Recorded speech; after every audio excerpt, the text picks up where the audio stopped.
पहले आप सुने होंगे कि राजनीतिक में पूरा जीवन निछावर कर दीजिए, उसके बाद भी हासिल कुछ नहीं होता था। आजकल सामाजिक में भी यही चीज हो रहा है। आप पूरा जीवन निछावर कर दीजिए समाज को, कार्य को लेकर, लेकिन वही समाज आपको एक दिन ऐसा करेगा, ना घर का छोड़ेगा और ना आपको घाट का छोड़ेगा। ये आज आपके सामने मैं आपको एग्जाम्पल दिखा रहा हूँ। आपको पता होगा निशा भगत जो हमारे सामने बैठी है, आदिवासी नेत्री है। ये जब झंडा प्रखरण का काम कर रही थी उस समय आप देखे होंगे कि लगातार जो है कि जो क्रिश्चियन से आते हैं उन लोग लगातार इन पे विरोध किए। उस समय जो है कि इन पे बहुत सारे लोग उल्टा पलटा कमेंटबाजी भी किए, पुतला भी जलाया था और पुतला भी दहन किया गया था जगह जगह पे। उसके बाद कुर्मी कुर्मी आदिवासी का जब मामला आया तो उस समय जो है कि इनको ये जहां से विधानसभा चुनाव लड़े थे जेल कैंप पार्टी से, वो पार्टी से भी इनको निकलना पड़ गया अपना समाज के लड़ाई को मुखरता से लड़ने की वजह से। लेकिन आप और एक चीज देखे होंगे कि जो महिला होती है, जो लड़की होती है, उसका जो खूबसूरती होता है वो बाल होता है, और हमेशा छोटी बच्ची हो चाहे बड़ी बच्ची हो वो अपना बाल को संवारना चाहती है, और किसी का अगर बाल झड़ता है तो उसमें बहुत ज्यादा उसको टेंशन भी होता है। लेकिन मैं आपको बता दूं कि धर्मांतरण को रोकने के लिए डिलिस्टिंग के लिए जो है कि निशा भगत अपना बाल का भी मुंडन करवा दी थी। लेकिन आज आप देख लीजिए कि वही समाज आज इनको जो है कि कहीं का नहीं छोड़ा। आज आप देखे होंगे कि लोहरदगा में निशा भगत का पुतला दहन किया गया, और वहां पे बोला जा रहा है कि आरएसएस का दलाल करना बंद करो, बीजेपी का दलाली करना बंद करो। आते हैं मुद्दा पे, बात करते हैं झारखंड के कुछ राजनीतिक पे बात करेंगे, कुछ सामाजिक पे बात करेंगे, अभी झारखंड में जो अत्याचार हो रही है उस पे बात करेंगे। तो सबसे पहले जोहार रहेगा दीदी आपको थर्ड एम्पायर की ओर से। बहुत बहुत धन्यवाद मेरे भाई, और आपके चैनल के माध्यम से जितने भी श्रोता है, दर्शक हैं, उनको मेरी तरफ से जोहार। जय धर्मेश, जय मरांगबुरु, जय सिंहपुंगा। दीदी आपसे क्वेश्चन रहेगा कि अभी आपने जो इतना एफर्ट किया, सारा कुछ त्याग दिया, उसके बावजूद में भी आपको जो है कि आपका समाज के लोग ही धिक्कारा जा रहा है, यहाँ तक कि पुतला दहन किया जा रहा है। कैसे देख रहे हैं आप अपने आप को यहाँ पे? नहीं, मैं इसको पॉजिटिव वे में लेके चल रही हूँ, क्योंकि ये जिस तरीके से ये लोग सरना और सनातन का मुद्दा और आरएसएस और बीजेपी की बात कर रहे हैं, क्या सरना और सनातन की बात हो रही है? यहाँ आरएसएस और बीजेपी की बात नहीं हो रही है। सनातनी, हर सनातनी आरएसएस और बीजेपी में नहीं है। तो इस बात को समझना होगा कि हमारे भोले भाले आदिवासियों को गुमराह करने की गिरजाघर के दलालों के माध्यम से ये षड्यंत्र रचा जा रहा है। आपने ये स्टोरी तो बहुत ही प्रचलित रही है, आपको भी पढ़ना चाहिए कि भगवान धरती आबा बिरसा मुंडा जी का जो संघर्ष रहा है जल जंगल ज़मीन को बचाने का, अपना माटी बचाने का, अपना अस्तित्व बचाने का, अपना धर्म संस्कृति को बचाने का, और धर्मांतरित मिशनरी जो कि हमारे ही समाज से निकले हुए लोगों ने उनको उनकी आवाज़ को दबाने के लिए मुखबिरी का काम किया था और अंग्रेज़ों के हवाले उन्होंने कर दिया था। तो हमारे समाज के बीच ही समाज को तोड़ने वाले लोग निकलते हैं। तो मैं एक ही बात पूछना चाहती हूँ कि जिस समय कुर्मी कुर्मी समुदाय के लिए विरोध के लिए कुर्मी कुर्मी समुदाय के द्वारा जो बोला जा रहा था कि हमें आदिवासी सूची में शामिल होना चाहिए, तो उसका विरोध के लिए लोहरदगा में जब कार्यक्रम रखा गया था तो हमने आदिवासी अस्मिता की बात की थी। पता नहीं, मैं हमारे उन समाज के भाइयों को मैं देख नहीं पाई जहाँ पे मुझे लोग कहते हैं कि मैं दहाड़ रही थी, अपने समाज के परिप्रेक्ष्य में दहाड़ रही थी। जो व्यक्ति ने हमारा पुतला जलवाया वो व्यक्ति बहुत सज्जनपूर्वक ये लोगों को ठगने छलने का काम कर रहे थे कि निशा भगत को आदिवासी अस्मिता की बात को समझनी चाहिए। आदिवासी क्या होते हैं, महान पढ़ा समाज, या तो फिर हमारा स्वशासन को समझना चाहिए। तो मैं अगर नहीं समझती, मेरा समाज नहीं समझता, तो इतना बड़ा बड़ा मंच कुर्मियों के खिलाफ मुझे नहीं देता। तो मैंने कहा कि जो हमारी संस्कृति, हमारी परंपरा से जो अलग हो चुके हैं, मैं बाहरी भीतरी में किसको बाहरी मानती हूँ, और भीतर देखिए मैं कोई बिहारी को बाहरी नहीं मानती, कोई, या फिर बाहरी और भीतरी की बात कीजिएगा तो आपको भी, तो आप गुमला से आकर रांची में, तो आप भी किसी दिन बाहरी हो जाइएगा। देखिए वही बात हो गई, सही आपने पकड़ा है कि हम भी बिहार में पैदा हुए, या तो बिहार भी एक समय में बंगाल में था, और बंगाल किस कहाँ आता, पाकिस्तान में नहीं ना आता है, भारत भारत में देश में। तो बाहरी भीतरी होनी चाहिए कि भारत देश से बाहर की संस्कृति और भारत देश की संस्कृति की जो लड़ाई है, तो इसको समझने की आवश्यकता है। हमारे समुदाय को वर्षों से गुमराह और ठगा गया है, छला गया है। तो हमारे समाज के पूर्ण लोगों के द्वारा ये बात नहीं आ रही है। हमने अपने एक भाई से मदद मांगी। हम धर्म से पहले हैं, मेरा पहले भी स्टेटमेंट देखिएगा, हम धर्म से पहले हैं, उसके बाद में धर्म आया। हमारे आदिवासी समुदाय से ही निकल करके कोई हिंदू बना, मुसलमान बना, सिख बना, ईसाई बना। तो मुसलमान और हिंदू जो है हमारा आरक्षण का लाभ नहीं ले रहे हैं, चाहे सिख, बौद्ध, जैन ये नहीं ले रहे हैं, लेकिन ईसाई ही क्यों ले रहे हैं? तो ये प्रश्न चिन्ह बनता है कि हमारे ही समुदाय से सारे लोग भिन्न भिन्न जगह में गए, वो लोग तो ये दावा नहीं कर रहे हैं, लेकिन ये दावा क्यों आज तक, आज़ादी के 75 साल हो गए, पूरे हो गए, उसके बावजूद आज हमारा समाज जो है विकास के लिए त्राहिमाम कर रहा है। दीदी, अभी सुप्रीम कोर्ट ने आदेश जारी किया था कि जो एससी समुदाय से जो धर्मांतरण होते हैं और उसमें से अगर उसका जो आरक्षण है वो ख़त्म हो जाएगा। कुछ एडवोकेट का बयान आया उसमें कि नहीं, जो एसटी भी है अगर वो भी धर्मांतरण होते हैं तो उसका भी जो आरक्षण ख़त्म हो जाएगा। लेकिन कुछ लोग इसको विरोध किए, बोले कि ये सिर्फ एससी में हुआ है, एसटी में अभी नहीं हुआ है। लेकिन कुछ लोग का ये भी कहना है कि वहाँ पे जो है कि जो अनुच्छेद है उसका वहाँ पे जिक्र किया गया, संविधान का जिक्र किया, जिसके तहत जो है एसटी का भी आरक्षण जो है कि अगर कोई धर्मांतरण होता है, कोई भी जाति में होता है, मतलब कोई भी जाति नहीं, जो ये मुसलमान और ईसाई में अगर जाता है, क्रिश्चियन को अपना कबूल करता है, तो उसमें जो है कि उसका आरक्षण मिट जाएगा। तो इसको आप कैसे देख रहे हैं? मैंने कहा ना कि आदिवासी समुदाय को वर्षों से छला गया है, ठगा गया है। ये संविधान का हम लगातार सम्मान करते रहे हैं। भारत देश के मूल मालिक होने के कारण, मूल निवासी होने के कारण हमने संविधान का सम्मान किया। लेकिन जिस आदिवासी के पास ना शिक्षा, ना ही बुनियादी सुविधाएं, ना ही लोगों से कनेक्टिविटी, तो इस संविधान को कैसे जानेंगे? हमारी आस्था का केंद्र को, हमारा जो रूढ़िवादी परंपरा को, जो हमारा स्वशासन को जो मटिया मेट करने का तो शुरू से चलन चला है। आज देखिए कि एससी समुदाय का किसी एक विशेष धर्म की, जो कि कहा जाता है कि जो हिंदू समाज से आते हैं, जो सनातन समाज से आते हैं, एक मेन कारण यही है कि ये लोग चाहते हैं कि सरना और सनातन एक ना है कहें, क्योंकि एसी और एसटी समुदाय का जो जजमेंट आया है, एसी और एसटी एक्ट, तो दलित और आदिवासी कौन है? सबसे पिछड़े वाले लोग, शोषित लोग, उनके लिए सेम एक्ट बना था। जब जो मूल अपना जो जड़ से कट चुके हैं लोग, तो जो अलग हो चुके हैं, जो अपनी संस्कृति में नहीं रहे हैं, तो उसका लाभ क्यों लेंगे वो? तो वही जजमेंट ईसाइयों के लिए और मुसलमानों के लिए है कि भारतीय संस्कृति के आधार पे, भारतीय संस्कृतियों की गिनती में मुसलमानों का और ईसाइयों का नहीं आता है। इसीलिए ये बौखला गए हैं, और भारतीय संविधान के तहत जितनी बार संशोधन किए गए, वो आदिवासियों के लिए संशोधन नहीं किया गया। आदिवासी जो है, आदिवासियों का धर्म संस्कृति को अंग्रेजों ने रिकॉग्नाइज नहीं किया। आदिवासी समुदाय की परंपरा, रीति रिवाज अलग होती है और गिरजाघर की रीति रिवाज अलग होती है। इस चीज को रिकॉग्नाइज लोगों ने नहीं किया। इसी बात को तो मैं बताना चाह रही हूँ कि जब ठीक है वो हिंदू और सनातन धर्म को फॉलो करते हैं, तो किसी धर्म पे आघात पहुंचा जो उसकी संस्कृति पे नहीं रहे, तो उनको आरक्षण से विमुक्त कर दिया गया। तो हमारे आदिवासियों के लिए भी संविधान में संशोधन होना चाहिए, डिलिस्टिंग होना चाहिए। उनको हमारा आरक्षण खाने का कोई अधिकार नहीं है। हमें पर आप देखिएगा कि जिस तरीके से कुर्मी महतों के खिलाफ में जब हम लोग थे, तो हमने प्रखरता से कहा कि लुकुर कमेटी में जो फिट बैठते हैं, डीएनए की बात कर रहे हैं, तो डीएनए क्या मुसलमान बने उनका नहीं है क्या? जो हिंदू बने चाहे अन्य धर्मों में गए, क्या उनका डीएनए नहीं रहा क्या? लेकिन आस्था और संस्कृति और परंपरा की बात होती है। जो वर्षों से अपनी संस्कृति को जो मानते आए हैं, आदिवासी समुदाय का अलग संस्कृति और परंपरा है।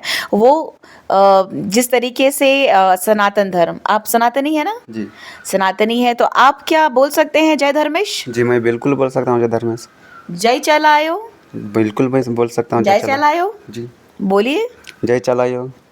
तो आप जब हमारे धर्म का सम्मान कर रहे हैं, तो हम इस धरती को माँ समझते हैं, अपना बाबा समझते हैं, तो क्या धरती माँ की जय बोल सकते हैं आप? जी, धरती माँ की जय। मैं तो जय श्री राम सब बोल सकता हूँ, क्यों नहीं देखिए, बोलूँगा? तो जब आप मुझे सनातनियों ने मुझे जब सम्मान दिया और हमारा सनातनियों के साथ गुमला वासियों का बहुत ज़्यादा प्रगाढ़ता से संबंध रहा है। विष्णु तीर्थ के जी के रूप में हम लोग भगवान हनुमान जी को जानते हैं, वहाँ पे पाहन राजा हैं हमारे।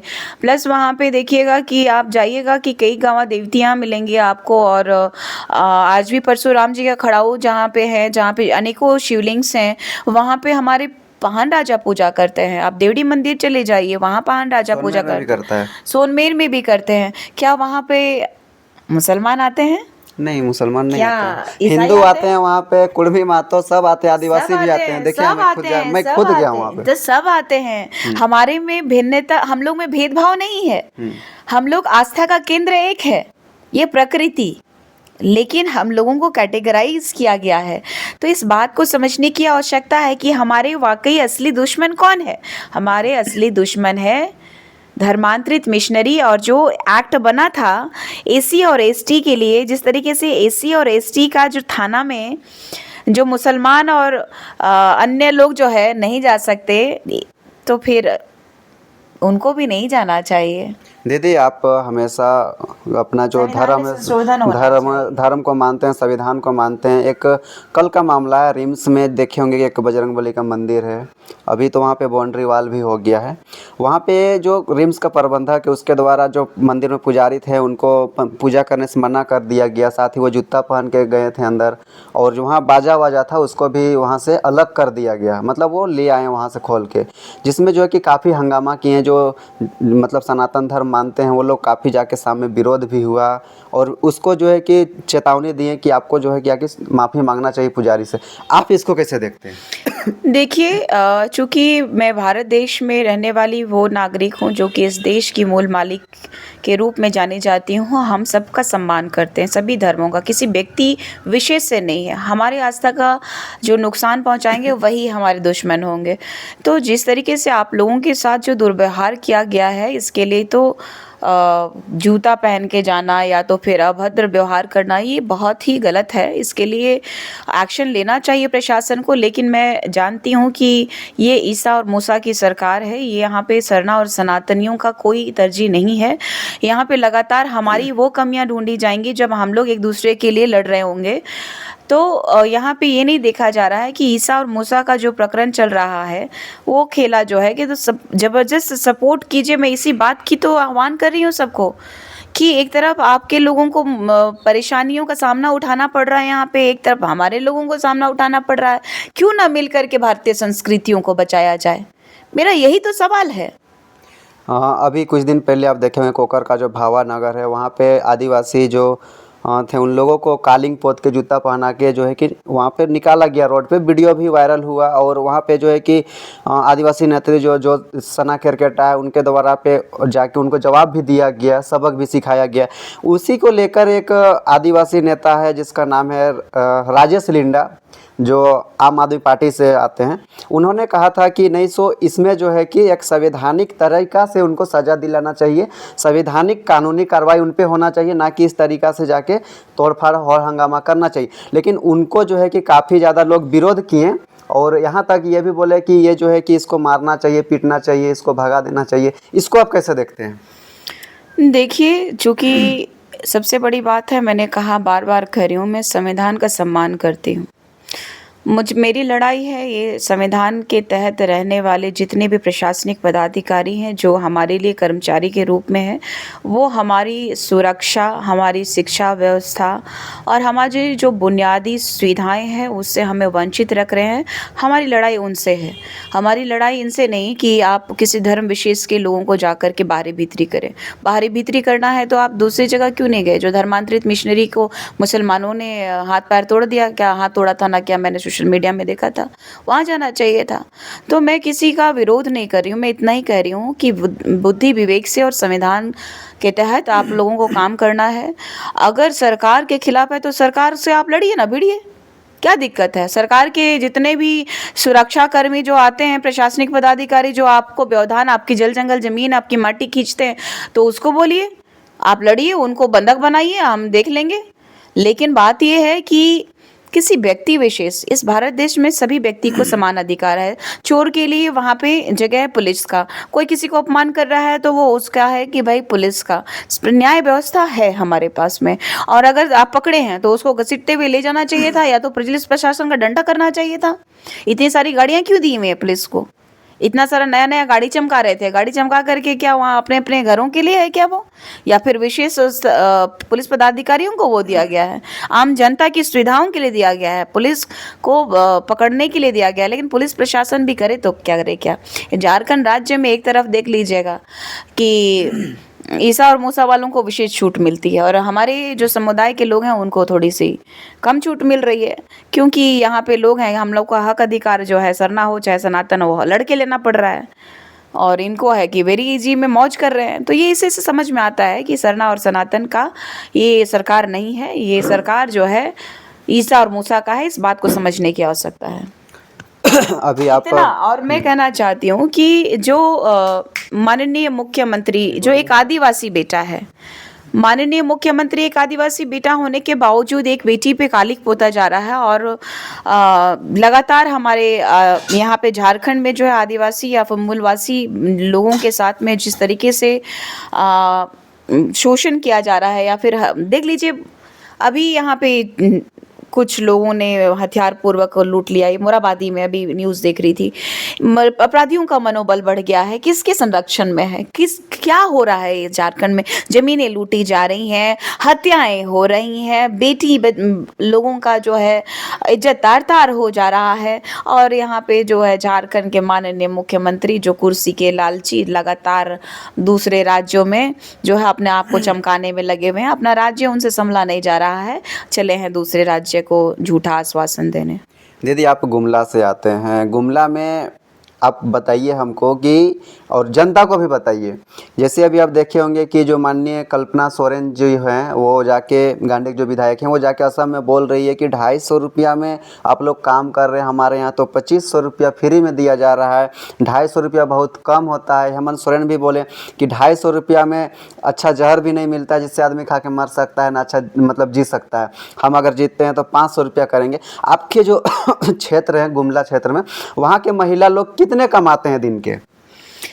आपको ये झारखंड राज्य की जो दोनों मियाँ बीबी की जोड़ियों की सच्चाई आपको पता चल जाएगी। सुबह सुबह 6-7 बजे आप चौक चौराहों पे चले जाइएगा, आपको गुमला भी जाना नहीं पड़ेगा। गुमला का क्या, हर एक क्षेत्र का यही है कि आप 6 बजे चले जाइएगा, आपको MA किया होगा, BA किया होगा, PhD किया हुआ लोग कुल्हाड़ी और रेजा कुली काम करने के लिए मिलेंगे। कौन सा मैया सम्मान योजना की बात कर रहे हैं आप?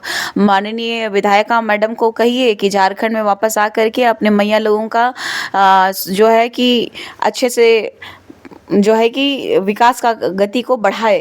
आप गुमला की बात किए तो आप विशनपुर से ऊपर पाठ में जाके देखिएगा, बॉक्साइट जहाँ से निकलता है वहाँ महिलाओं के लिए एक बाथरूम नहीं है, एक बाथरूम नहीं है। और वहाँ से पैदल सोच लीजिए, वहाँ का जो बॉक्साइट है बाहर जाता है, भारत देश से भी बाहर जाता है, और वहाँ की महिलाओं के शरीर पे अच्छे कपड़े पहनने के लिए ब्लाउज नहीं मिलेगा। वहाँ के लोग भूखमरी में जी रहे हैं, वहाँ के लोगों के पास में स्वच्छ पानी पीने के लिए नहीं है, शौचालय भी नहीं है, और प्लस रास्ता भी नहीं है।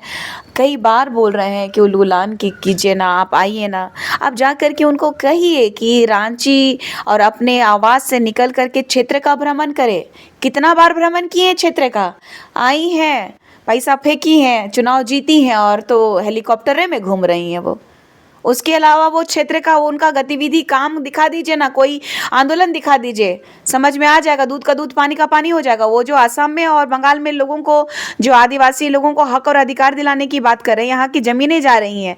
आज जो कर की नगरी का जो जमीन का देख लीजिए, जो खेती हर जमीन को सरकार ले लेगी, 20 डिसमिल जमीन दे देगा, फिर कल के डेट में माननीय हाईकोर्ट और माननीय सुप्रीम कोर्ट कह देगा कि ये सरकार की जमीनें वापस करो, तो हमारे भोले भाले गरीब आदिवासी कहाँ जाएंगे?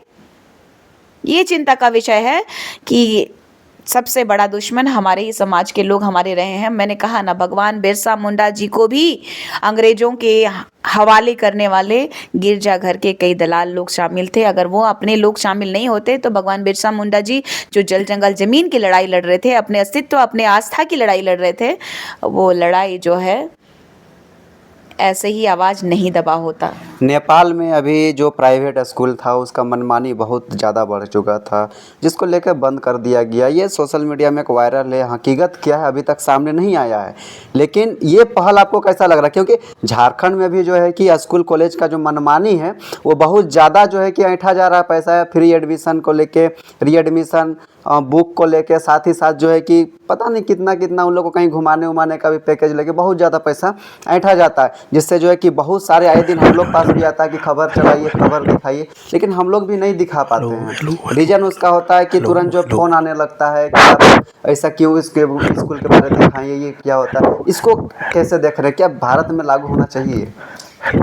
मैं तो जब देखिए सोशल मीडिया में ये जो चल रहा है, ये ऐतिहासिक फैसला है। मैं तो सल्यूट करती हूँ नेपाल के प्रधानमंत्री को कि ऐसा प्रधानमंत्री हमारे यहाँ अगर होते, या तो फिर हमारी शिक्षा व्यवस्था को सुधारने के लिए जब तक बंद नहीं करेंगे मनमाने तरीके से जो चल रहा है। हमारे पूर्व शिक्षा मंत्री जो स्वर्गीय रामदास सोरेन जी ने भी सदन में कहा था, विधानसभा के सदन में सत्र में कहा था उन्होंने कि 12,000 लगभग प्राथमिक विद्यालय हैं और उन 12,000 प्राथमिक विद्यालयों में एक एक शिक्षक है। और आप ही के जैसे एक भोकाल न्यूज़ चैनल के एक रिपोर्टर ने एक विद्यालय में जब रिपोर्टिंग के लिए वो गए तो उन पे केस हो गया। तो शिक्षा व्यवस्था को नहीं दिखा सकते आप यहाँ पे हॉस्पिटल भी नहीं दिखा सकते। क्यों? क्योंकि जानते हैं ये लोग कि ये लोग धरातल पे कोई काम नहीं कर रहे हैं। जो आज शिक्षा व्यवस्था ठीक करनी चाहिए थी वो आज इन झारखंड के मंत्रियों से या फिर झारखंड के माननीय मुख्यमंत्री से संभला नहीं जा रहा है। सच्चाई है कि विकास के कार्य योग्य ये मंत्रिमंडल नहीं है। आप लगातार जो डिलिस्टिंग के खिलाफ बात करते हैं, डिलिस्टिंग को लेकर बात करते हैं, मैं आपसे पूछना चाहूँगा, जैसे अभी आपके जो आरक्षित विधायक हैं 28, अगर ये चीज़ जो अगर बंद हो जाता है, ठीक है, तो उसमें क्या लगता है आपको कि सरकार यहाँ पे टिक पाएगा? क्योंकि अभी देखा जा रहा है कि 28 जो विधायक है उसमें से आदिवासी तो जो होना चाहिए वो बहुत कम है, ना के बराबर। क्यों सरना और सनातनियों में इतना कमज़ोर हो गए? पूरा भारतवर्ष में सरना सनातन जो आस्था का केंद्र है, जो कि हमारी वजह से जाना जाता है, आप कैसे कम है और बेसी ये कह दे रहे हैं? आप भी तो कहते थे कुर्मी बहुत ज़्यादा है, बहुत ज़्यादा है, कहाँ निकले? टेढ़े फिस हो गए। तो ऐसे ही ये लोग कह रहे हैं कि हम बहुत ज़्यादा है, बहुत ज़्यादा। इनका गुमान तोड़ने के लिए साक्षात माँ चालायों ने भेजा है हमारे जैसे कई लोगों को, जो कर कि हमारे अस्मिता की रक्षा आज तक लोगों ने नहीं किया। पंखराज बाबा कार्तिक उरांव जी की बेटी सुपुत्री से हमारे समाज को भी बहुत ही ज़्यादा आशा थी, उम्मीद थी, लेकिन वो भी कहीं ना कहीं कांग्रेस की गोदी में जाके बैठ गई और सत्ता में कहीं ना कहीं गुम हो गई वो, जो कि हमारे आदिवासी मूल विकास को वो भूल चुकी। और ऐसे ही कई लोग हैं जो कर कि आप आज तक सत्ता के लालच में, आप देखिए ना कि सरना और सनातन की बात कर रही हूँ, क्यों? जो धर्मांतरित मिशनरीज हैं वो अभी हमारे सीटों में कब्जा किए हुए हैं, 8 से 10 सीटों में, सनातनी नहीं किए हुए हैं। तो यही बात समझा रही हूँ कि जब सनातनी नहीं किए हैं, वो हमारा सम्मान कर रहे हैं, जब हमारा साथ देने के लिए मैं क्यों नहीं बुला सकती हूँ? मैं थोड़ी बोल रही हूँ कि आओ मेरे सीट पे लड़ो, ये तो नहीं कह रही है कि ये सनातनियों की आओ मेरे सीट पे लड़ो, और या तो मैं उनको तो नहीं, हमारे लोगों को तो नहीं कह रही हूँ कि तुम हिंदू बन जाओ। वो लड़ेगा ही नहीं, लड़ ही नहीं पाएगा। तो फिर सच्चाई को छुपाया जा रहा है। इसीलिए मैं बार बार कह रही हूँ, ये गिरजाघर के दलाल बार बार कह रहे हैं कि शिक्षा का स्तर हमारी वजह से भारत में है। तो मैं कहना चाहती हूँ, शिक्षा का स्तर को, भारतीय स्तर को किसने गिराया? सबसे ज़्यादा राज किया कांग्रेस परिवार ने। कांग्रेस परिवार किसके एजेंडे पे चलता है? मिशनरियों के मिशन और विदेशियों के एजेंडे पे चलने वाला है कांग्रेस परिवार। तो मैं बार बार कह रही हूँ कि जो 2017 में जो धर्मांतरण बिल लागू किया गया यहाँ पे झारखंड में, तो क्यों किया गया? तो मैं यही बात करना चाहती हूँ कि मैं किसी को हिंदू बनाना नहीं चाहती या सनातन बनाना नहीं चाहती या किसी को आदिवासी नहीं बनाना चाहती। मेरे बनाने से नहीं बनेंगे लोग। अच्छा दीदी, आपसे वही पूछूंगा कि आखिर ये गुमला, लोहरदगा, खूंटी में ही ऐसा स्कूल क्यों खोला जा रहा है? इधर रामगढ़ में नहीं खोला जाता, धनबाद में नहीं खोला जाता, बोकारो में नहीं खोला जाता, तो क्या धनबाद, बोकारो, रामगढ़ के आदमी नौकरी नहीं ले रहा है? वहाँ का आदमी बुढ़वा के, वहाँ का आदमी घास छील रहा है? देखिए, चूंकि वो सब एरिया जो है रामगढ़, देखिए कोयलारी एरिया जहाँ पे ढेर सारे कंपनीज हैं, वहाँ का जो लिविंग स्टाइल है, वहाँ के लोगों का जो शिक्षा का स्तर है, लोगों के संपर्क में आए, देखे, लोगों के विकास को देखते हुए वहाँ विकास किया गया। आप देखिए धनबाद में भी कोयलारी एरिया है, जमशेदपुर देखिए कि टाटा का है, तो वहाँ पे भी शिक्षा का स्तर बढ़ गया। लेकिन देखिए खूंटी में जो भगवान बिरसा मुंडा जी का जो जन्म स्थान है, वहाँ पे रेशियो बढ़ा हुआ है, सिमडेगा में बढ़ा हुआ है, गुमला में बढ़ा हुआ है। क्यों? क्योंकि वहाँ पर जो जितने बहुत ज़्यादा जंगल एरिया हुआ करते थे, जहाँ पे सनातनियों का और हमारा आदिवासियों का ज़्यादा वहाँ पे रहा है, आदिवासियों का ज़्यादा रहा है, और भोले भाले होते हैं, बेहद भोले भाले होते हैं। अभी भी जाइए ना क्षेत्र में, देखिएगा कि आपसे भी बात करने में कितना संकोच करेंगे हमारे लोग। कैमरा हिंदी, देख के डर हाँ, जाते हैं। कैमरा देख के डरते हैं, या तो फिर हमारे लोग जो है कि अपनी भावनाओं को एक्सप्रेस नहीं कर पाते हैं, कौन क्या बोलेगा, कौन मार देगा, डर बना दिया है लोगों ने। तो कम मिनिमम रिसोर्सेस में भी आज लोग चुपचाप रहते हैं, क्योंकि गिरजाघर के लोग तो अपने लोगों को बचा लेते हैं, गिरजाघर में छुपा देंगे या तो विदेश भेज देंगे अच्छा आदमी बना करके। लेकिन हमारे लोग कहाँ जाएंगे? हमारे लोगों को तो नक्सल बोल के मारा गया, हमारे लोगों को ज्यादातर आवाज उठाने पे मार दिया गया। आप इसका उदाहरण देख सकते हैं, नक्सल में अगर रहे होंगे मुख्य धारा में आने के बाद, तो वो समाज का सेवा कर रहे थे भाई, कि वो शिक्षा दो, विकास का काम करो। लेकिन क्यों मारे गए वो? क्योंकि वो विकास की बात कर रहा था। विकास की बात यहाँ करना मतलब है कि मारे जाना। जी। तो यही है कि लगातार जो धर्मांतरित मिशनरियों का मैं विरोध इसलिए कर रही हूँ, क्योंकि हमारे भारतीय संविधान को इन लोगों ने छला है, ठगा है। अगर हमारे में समानता का बराबर है, तो तुम सर्टिफिकेट गिरजाघर का लेकर के तुम बस शिक्षा लोगे, बाकी लोग पैसा देगा। और वो भी गिरजाघर में लोग जो है शिक्षा के नाम पे, जो लोग मिशनरियों का मिशन को, जो कि मिशन था इन लोगों का कि शिक्षा का दीप जलाना, वहाँ पैसा भी ले रहा है सरकार से, माइनॉरिटी की तरफ से भी ले रहे हैं, हमसे भी, बच्चों से भी ले रहे हैं। तो काहे का फ्री का? उनका तो जो 32वां लिए हैं उन्हीं को बस मिल रहा है। तो जो लोग कहते हैं हम आदिवासी, ईसाई और आदिवासी लोग एक एक हैं, तो ये एक नहीं है। अगर समानता का भाव होता तो हमें तुच्छ नज़रों से नहीं देखते। जिस तरीके से आपने कहा जय धर्मेश, आपने कहा और हमने कहा कि जय श्री राम, तो उसमें एक प्रेम भावना झलकती है, एक दूसरे का रिस्पेक्ट दिखता है। लेकिन मैं, ऐसा नहीं है कि मैं मुसलमानों के मंच में नहीं गई, लेकिन उन्होंने कभी नहीं कहा कि अल्लाह अकबर बोलो। लेकिन जो मुसलमान लोग हमारी बच्चों के साथ शादी ब्याह करके, जो कर की अभी देखिएगा कि ईसा और मूसा में बहुत ज़्यादा प्रगाढ़ संबंध है, और ये लोग जो है, इन लोगों का कल्चर मिलता जुलता है। दोनों का उद्गम स्थल यरूशलेम है।